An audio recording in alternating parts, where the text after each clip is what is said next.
Welcome back. Tim with Adrenaline HQ today, and we are answering your questions on the Mercedes Sprinter. The question that first comes up when you type in Mercedes Sprinter how-to is how to open the hood. So for those of you that don't know, we're going to show you how to open the hood, and then we're going to show you how to jumpstart a Sprinter.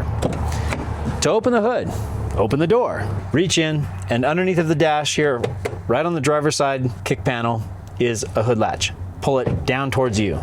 That's going to pop the hood. From there, you go around front. From here, you're going to want to lift up and then depress the tab that's on the left side of center. Push that up and then lift the hood up. If you don't have a set of these hood struts, you definitely need them. I know a guy that can put them on, so give me a call. Now, we're going to get into how to jumpstart the Sprinter. Mercedes has two provisions under the hood for jump starting the vehicle. One is your negative ground point here on the driver's side, and then you have your positive connection here, which you need to turn and press in this red tab. That connection right here is live. That's 12 volts directly from your starter battery. On some Sprinter models with the older OM651 engine, this positive post will be on the left side of your airbox as you're looking at it.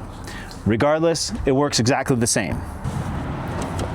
Get your jump box out and then connect your terminals. We're going to connect the positive terminal first, and then we're going to connect the ground. Once you have your terminals connected, you're going to want to go ahead and turn on your jump pack.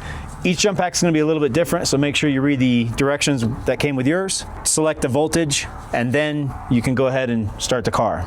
Mercedes has designed the system to be jump-started from underneath the hood, not directly to the battery.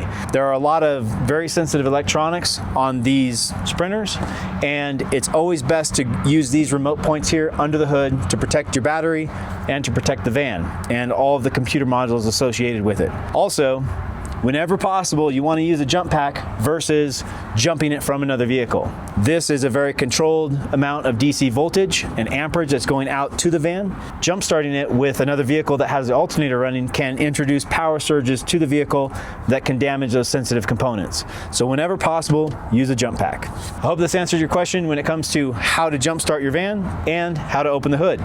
If you have any other questions related to jump starting or the electronics on your Sprinter, give us a call.